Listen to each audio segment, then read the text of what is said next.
ரோட்ல இருந்து துரத்தி வீடு வரைக்கும் போய் அந்த கதவை திறக்க சொல்லி கண்ணாடியை தட்டி அண்ணா யூனிவர்சிட்டிக்கு வாய் திறக்காத ஆர்எஸ் பாரதி யார் அந்த சாருன்றதுக்கு யாருமே வாய் திறக்காது இருக்கீங்களே, அது திமுக காரங்களே அல்ல, எங்க கொடியை பயன்படுத்தி கொண்டார்கள்.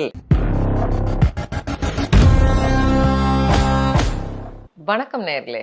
நாளாக நாளாக அக்கிரமமும் அநியாயங்களும் அதிகமாகிட்டே போகுது. இது ஏன் கண்ட்ரோல் ஆகலை அப்படின்னே தெரியல.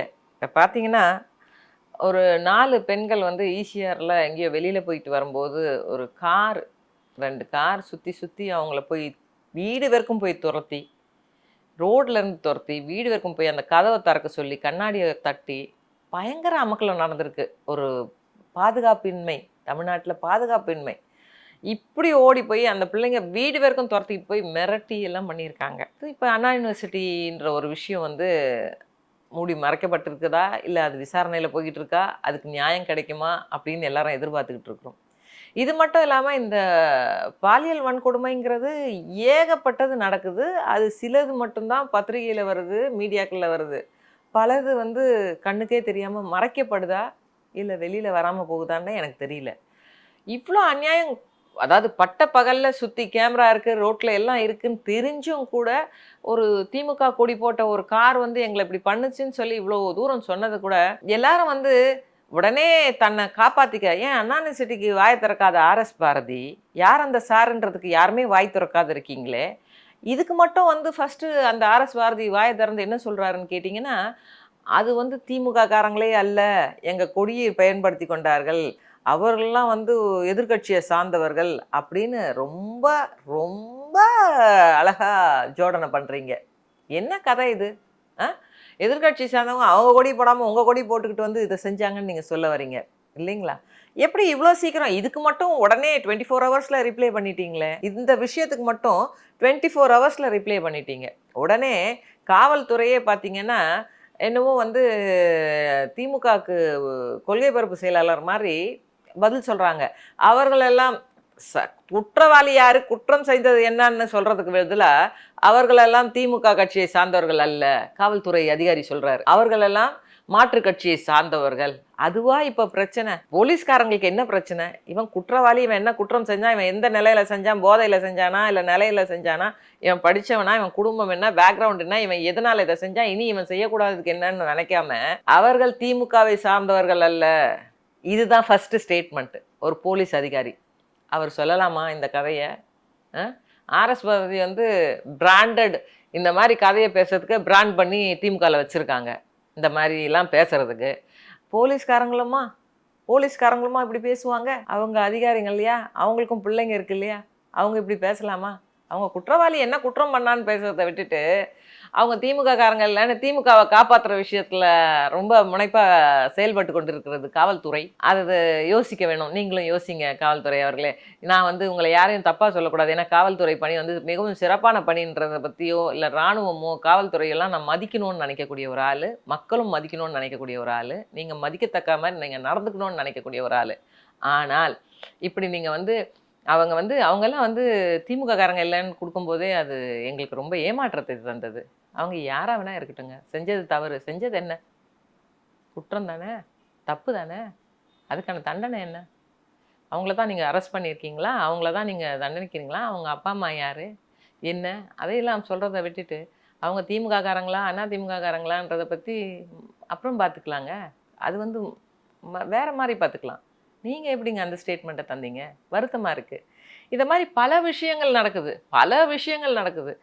எங்கே பார்த்தாலும் போதை கலாச்சாரங்க, எங்கே பார்த்தாலும் கஞ்சா கிடைக்குது அப்படின்னு கிடைக்குது, என்னென்னமோ பேர் புதுசாக சொல்கிறாங்க, என்னென்னமோ கிடைக்குது. 24 ஹவர்ஸ் நமக்கு சாராயம் கிடைக்குதுங்க. பார்த்தீங்கன்னா சேலத்தில் டாஸ்மாக் கடை வாசல்லையே உள்ளே வச்சுக்கிட்டு சாராயம் விற்கிறாங்க. கேட்டால் இந்த திமுக கட்சியை சார்ந்த பேரை தான் சொல்கிறாங்க. இப்போ அதையும் சொன்னால் என்ன சொல்லுவாங்க தெரியுமா? அவங்க வேணும்ன்ட்டே சொன்னாங்க அப்படின்னு சொல்லுவாங்க. திமுகவோட உறுப்பினரோ அங்கே இருக்கிற வட்ட செயலாளரோ பகுதி செயலாளரோ தான் அதில் உடன்பட்டிருக்காங்க அப்படிங்கிறது ஓப்பனாக தெரியுது. ஏன்னா அவங்களோட சப்போர்ட் இல்லாமல் அதெல்லாம் செய்ய முடியுமா? நீங்கள் யோசிச்சு பாருங்கள், செய்ய முடியாது. அவங்க இப்படி ஒரு வியாபாரம் செஞ்சு தான் பிழைக்கணுமா? முன்னாடியெல்லாம் அரசியலுக்கு வரும்போதுங்க, அவங்கெல்லாம் சர்வீஸ்க்காக வந்தாங்க. ஒரு ஐயா கற்கன், காமராஜர் அப்படின்னு நீங்க ஓமந்தூரார் இப்படின்னு பல பேரை நீங்க எடுத்துக்கலாம். அவங்கலாம் சர்வீஸ் மோட்டிவ்ல தான் வந்தாங்க. சம்பாதிக்கலாம். எப்படி சம்பாதிக்கலான்னா, நீங்க உங்க வியாபாரம் பண்ணி சம்பாதிக்கலாம். அது சாராய வியாபாரம் பண்ணி சம்பாதிக்கக்கூடாது.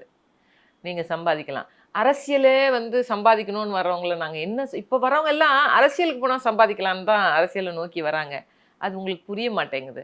அரசியல நோக்கி அப்படி வராதீங்க. உங்களோட வருமானத்த செஞ்சு உங்களுக்கு மக்களுக்கு சேவை செய்யணும்னு நெனச்சு வர்றது மாறணும். நீங்க மாறினா தான் இதெல்லாம் மாறினா தான் வந்து நமக்கு நல்லது நடக்கும். இப்ப பார்த்தீங்கன்னா, கள்ளச்சாராயம் விக்கிறாங்க. கேட்டா ஒரு திமுக பேர தான் சொல்றாரு அவரு. அது கூட இல்லன்னு சொல்லி உடனே சொல்லுவாங்க. அது திமுக இல்ல அப்படின்னு சொல்லிட்டு. ஏங்க நான் என்னோட பர்சனல் இது சொல்றேன். நேத்து ஒரு கல்யாண ரிசப்ஷன் போயிட்டு மதுரை வாயில் வழியா நான் வந்துட்டு இருக்கேன். அதுல பார்த்தீங்கன்னா, பெரிய இப்ப இருக்கிற சிஎம்மோட ஃபோட்டோ கார் பின்னாடி ஸ்கார்பியோ. இந்த ஸ்கார்பியோ கார்ல பின்னாடி இதுக்கு மறைக்கிற மாரி அவரோட பெரிய உருவ ஃபோட்டோ வச்சிருக்காங்க. ரொம்ப சந்தோஷம். அவங்களோட கட்சிக்காரங்க அத வச்சுக்கலாம். ஆனா ஃபுல்லா கருப்பு கிளாஸ் போடக்கூடாதுன்றது இருக்கு. ஆனா ஃபுல்லா கருப்பு கிளாஸ். யார் உள்ள இருக்காங்கன்னே தெரியல. ஓகேங்களா? அந்த நேம் போர்டுல பார்த்தீங்கன்னா, அந்த ஸ்டிக்கர் ஒட்டியிருக்கு நேம் போர்டு. இது எல்லாமே அக்யூட்டல். எல்லாமே தப்பு. எங்க போச்சு உங்க போக்குவரத்து துறை? எங்க போச்சு உங்க காவலர்? அந்த வண்டி எப்படி போகுது தெரியுங்களா? சீறி பாஞ்சுட்டு எல்லாரும் இடிக்கிற மாரி ஹாரன் அடிச்சுக்கிட்டு அப்படி போகுது. ரெக்கார்டா போகுது அந்த வண்டி. அவ்ளோ மோசமா போகுது. யார்றா இந்த வண்டி இப்படி போகுதுன்னு பார்க்கக்குள்ள தான் இதெல்லாம் கவனிக்கிறேன் நானு. கவனிக்கும்போது பார்த்தா, அவங்கள போலீஸ் உடனே புடிக்கணும். அந்த கண்ணாடி கருப்பு கண்ணாடி போட்டதுக்கு புடிக்கணும். சும்மா போறவங்களெல்லாம் டூ வீலர்ல போறவங்களெல்லாம் புடிச்சு அந்த சாவிய புடுங்கி வச்சுக்கிட்டு வேலைக்கு போறவங்களெல்லாம் கேட்குறீங்களே! இந்த மாரி போறவங்கள கண்டிப்பா நீங்க தடுத்து நிறுத்தி ஏன்னா இப்ப தானே 2 நாள் முன்னாடி, 4 நாள் முன்னாடி தானே ஈசிஆர்ல அது எங்க கொடி போட்டுக்கிட்டு போயிருக்காங்க. அவங்க வேற யாரோன்ற ஒரு ஸ்டேட்மெண்ட்ட நீங்க குடுத்துருக்கீங்க.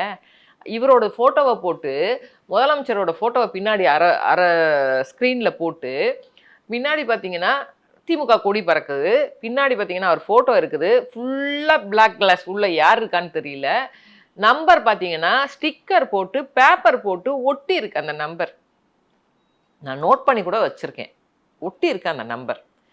இதையெல்லாம் காவல் எத்தனை டிராஃபிக் எப்படி போறாங்க தெரியுங்களா? அப்படியே ரேஸுக்கு போற கார் மாதிரி சையான்னு எல்லாரையும் இடிச்சு போட்டுக்கிட்டு பயந்து போய் எல்லாரும் ஒதுங்கி நிக்கிற அளவுக்கு போகுது அந்த கார். அப்பதான் பார்த்தேன் இது யாரு இப்படி பறந்து போறதுன்ட்டு. விட்டா இடிச்சிட்டு போறாங்க. அப்படி போறாங்களே அப்படின்னு சொல்லிட்டு. ஏன் இதை எந்த காவல்துறை, எந்த போலீஸ், எத்தனை டிராஃபிக் போலீஸ் பார்க்குறாங்க. ஒருத்தராவது நிக்க வச்சு, இது என்ன ஸ்டிக்கர் ஒட்டியிருக்கு இந்த கார்ல? என்ன இந்த கொடி போட்டுக்கிட்டு நீ இப்படி போற? வண்டி இப்படி எடுத்துக்கிட்டு போறீங்க? என்ன இப்ப நேம் போர்டுல வந்து என்ன ஸ்டிக்கர் ஒட்டியிருக்கீங்கன்னு கேட்கலாம் இல்லைங்களா? அப்புறம் இந்த மாதிரி சொல்றோம்னா, இது நாங்க கண் முன்னாடி நான் பார்த்தது. நான் நம்பர் முதற்கொண்டு நான் நோட் பண்ணி வச்சிருக்கேன். மதுரை வாயில்ல இது மதுரை வாயில்ல மட்டும் இல்ல, எல்லா இடத்துங்களையும் இது நடக்குது.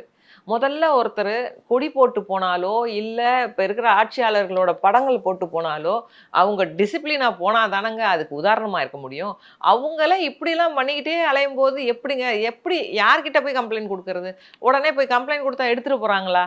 இல்ல அது திமுக காரங்க, அது யாரு அவங்க ரெக்கமெண்ட், இவங்க ரெக்கமெண்ட் தானே சொல்ல போறாங்க. தயவு செய்துங்க, இந்த வண்டியில இந்த மாரியான பொறுப்புள்ள முதல்வரையோ, துணை முதல்வரையோ, இல்ல மினிஸ்டரோ, அமைச்சரோ, எம்எல்ஏ யாரோட ஃபோட்டோ போட்டு எப்படி போனாலும், அவங்களெல்லாம் அவங்க கட்சிக்காரங்களுக்கு சொல்லி ஒரு டிசிப்ளினா இருக்க சொல்லுங்க. டிசிப்ளினா இருக்க சொல்லுங்க. ஏன்னா, அது வந்து ரொம்ப ரொம்ப தவறான செயல். அத போட்டு எல்லாரையும் மிரட்டிக்கிட்டு போறதுங்கிற மாரி பண்றாங்க. ஏங்க கருப்பு கண்ணாடி எடுத்து ஏங்க அவங்கள தண்டிக்கலாம்ல, உடனே புடிச்சு தண்டிக்கலாம்ல. ஏன்னா, அதுல திமுக கொடி இருக்கு, முதல்வர் படம் இருக்குங்கிறதுனால அவங்களெல்லாம் பிடிக்க மாட்டீங்களா? கேட்க மாட்டீங்களா? இது இப்ப ஈசிஆர்ல நடந்ததுக்கு அப்புறம் நான் இத பார்க்குறேன். இத நான் ஒரு இடத்துல பார்க்கல. பல ஊர்ல போறேன், பல இடங்கள்ல பார்க்குறேன் கருப்பு கண்ணாடி. ஓகேங்களா? யாரு? எல்லாம் திமுக கொடி போட்டிருக்கு, கட்சி கொடி போட்டிருக்கு. யாரும் கேட்க மாட்டாங்க அப்படின்னு சொல்லிட்டு. இத நீங்களே ஒரு சட்டம் போட்டு, எங்க கட்சி கொடி போட்டவங்க யாருமே இந்த மாரி கருப்பு கிளாஸ் ஒட்டக்கூடாது, இந்த மாரி வண்டிய ஓட்டக்கூடாது, இந்த மாரி வந்து பிரச்சனைக்கு போகக்கூடாதுன்னு நீங்க சொல்லுங்களேன். ஏன் கருப்பு கொடி புடிச்சுக்கிட்டு நின்னீங்களே? சாராயம் ஒழிந்து தீர வேண்டும் உங்க வீட்டு வாசல்ல நின்னீங்களே மறந்துட்டீங்களா? கருப்பு ட்ரெஸ் போட்டு கருப்பு கொடி புடிச்சு நின்னீங்களே மறந்துட்டீங்களா? அப்ப அத மாரி சொல்லுங்க. கூப்ட்டு ஒவ்வொரு மாவட்டத்திலயும், ஒவ்வொரு வட்டத்திலயும், ஒவ்வொரு பகுதியிலயும் கூப்ட்டு நீங்க சொல்லுங்க. நம்ம கொடிய போட்டோ, நம்ம ஃபோட்டோவ போட்டோ இப்படியெல்லாம் வந்து சட்டத்துக்கு விரோதமா கருப்பு கண்ணாடி ஒட்டியோ, இல்ல இந்த மாரி வந்து மக்கள டிஸ்டர்ப் பண்ண மாரி நடந்துக்காதீங்கன்னு ஏன் உங்களால சொல்ல முடியாதா? நீங்கள் சொன்னால் அவங்க கேட்க மாட்டாங்களா? உங்கள் கட்சிக்காரங்க கேட்க மாட்டாங்களா? எங்கே போயிட்டுருக்கணும் நம்ம? இப்படியே அவலத்தை பார்த்து பார்த்து மறந்துடுவோம். மக்களுக்கு பெரிய வியாதி என்ன தெரியுங்களா? மறந்துடுவோம். இன்னைக்கு நடந்தது, அடுத்த வருஷம் நீங்கள் எலெக்ஷன் வரும்போது இதை மறந்துடுவாங்க. நீங்கள் என்ன நினைக்கிறீங்க தெரியுமா? அடுத்த வருஷம் மக்களை போய் பார்த்து எல்லாருக்கும் கை கொடுத்து கையாட்டிட்டு வந்தால் இந்த மக்கள் ஏமாளிகள், நம்ம கிட்ட போய் பேசினதான் நமக்கு ஓட்டு போட்டுருவாங்க. இப்படியே மக்களை ஏமாத்துகிற மைண்ட்லேயே நீங்கள் இருந்தீங்கன்னா அப்புறம் என்ன பண்ண முடியும்? இந்த மக்கள் தான் விழிப்புணர்வாக இருக்கணும். மக்களாகிய நீங்கள் தயவு செய்து இதுக்கெல்லாம் ஒரு சிச்சி, இது மாற்றம் வேணும், இது மாற்றத்தால் தான் இவங்க மாறுவாங்கன்னு நினச்சிங்கன்னா கண்டிப்பாக மக்கள் தான், நீங்கள் தான் தண்டனை கொடுக்கணும். அவங்க இனிமேல் அவங்க கட்சி அவங்க கண்ட்ரோல்லையும் இல்லை, அவங்க சொல்கிற பேச்சை கேட்குறதுக்கு யாருமே இல்லை. அவங்க அப்படி தான் செய்வாங்க. இன்னொரு 10 மாதத்துக்கு அப்படி தான் செய்வாங்க. 10 மாதத்துக்கு அப்புறம் ஒரு 2 மாதம் எல்லாம் அடங்கியிருப்பாங்க. ஏங்க எலெக்ஷன் பார்த்தீங்கன்னா ஒரு 6 மாத காலம் அப்படியே பரபரப்பாக ஒழுங்காக போயிட்டு இருந்தாங்க. ஏன் தெரியுமா? உள்ளாட்சி தேர்தல் வர வரைக்கும் யாரும் எதுவும் பண்ணலை. எல்லாம் அப்படியே ரொம்ப பர்ஃபெக்டாக பிஹேவ் பண்ணுற மாதிரி நடந்துக்கிட்டாங்க. அந்த உள்ளாட்சி தேர்தல் முடிஞ்சதுக்கப்புறம் இந்த அவலத்தெல்லாம் நம்ம பார்த்துக்கிட்டே இருக்கணும். எத்தனை கொலை, எத்தனை கற்பழிப்பு, எத்தனை போதைப் பொருள், இது எத்தனை குடும்பங்கள் தற்கொலை, எத்தனை குடும்பம் காப்பாற்ற முடியல. மறந்துடாதீங்க. இதே திமுக ஆட்சியில் தான் எலிக்கறி கூட சாப்பிட்டாங்க. இன்னைக்கு இவங்க என்னென்னமோ பேசுகிறாங்க, அதெல்லாம் மறந்துடக்கூடாது. மக்கள் கொஞ்சம் மறக்காமல் சிந்திச்சு அந்த டைமில் நம்ம யோசித்து நம்ம முடிவெடுக்கலைன்னா நம்ம மீண்டும் பெரிய ஆபத்தில் இருப்போங்கிறத மறந்துடாதீங்க மக்களே. ஒன்றும் இல்லைங்க, 13 வயசு பொண்ணு. ஒரு காவல்துறை ஒருத்தர் ரோட்டில் நிற்கிறாரு. ஒரு ஆய்வாளர்கிட்ட போய் ஏதோ ஒரு அட்ரஸ் கேட்டிருக்கு. அந்த பிள்ளை இப்படி போனால் இப்படி வருமா? 13 வயசு, ஸ்கூல் படிக்கிற 8ஆம் வகுப்பு படிக்கிற ஒரு பிள்ளை கேட்குது, ஐயா எப்படி போகணுன்ட்டுன்னு. உடனே என்ன தெரியுமா பண்ணார் அவர்? வாமா பூத்துக்குள்ளே உட்காருன்னு சொல்லியிருக்காரு. பூத்துக்குள்ளே உட்கார வச்சு அந்த பிள்ளைக்கு பாலியல் தொல்லை கொடுத்துருக்காரு. ஒரு போலீஸ்காரர் இதை செஞ்சுருக்காரு. ரொம்ப கஷ்டமாக இருக்குது. ஏன் தெரியுங்களா? 13 வயசு குழந்த, ஒரு போலீஸ்காரர் தன் உடையில் இருக்கிற ஒரு விஷயத்தை பாருங்கள், அந்த அந்த உடம்புல போட்டிருக்க அந்த யூனிஃபார்முக்காக அவர் மரியாதை கொடுத்துருக்கணும். இல்லை அந்த குழந்தை, சின்ன குழந்தை, நம்ம வீட்டு குழந்தைன்னா அதை நினச்சிருக்கணும். 13 வயசு குழந்தைய அந்த பூத்துக்குள்ளே வச்சு அதை தப்பாக பிஹேவ் பண்ணியிருக்காரு. அந்த பிள்ளைய வழி எடுக்க போய் நான் உங்கள் வீட்டு வரைக்கும் ட்ராப் பண்ணேன்னு வழி நெடுக்க அந்த பிள்ளைக்கு பாலியல் தொல்லை கொடுத்துருக்காரு. எவ்வளோ நம்ம கீழ்த்தாங்கி போக்கிட்டு இருக்கோன்னு பார்த்தீங்களா? யாரை நம்புறது?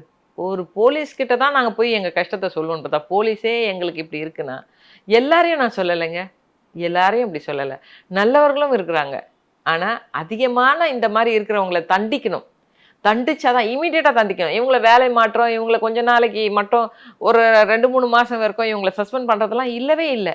உடனே அவங்கள பணி நீக்கம் செய்யணும். பணி நீக்கம் செஞ்சு கஷ்டம்ன்றது என்னன்னு அவங்களுக்கு புரிய வைக்கணும். அவங்களுக்கு உரிய தண்டனை கொடுக்கணும்.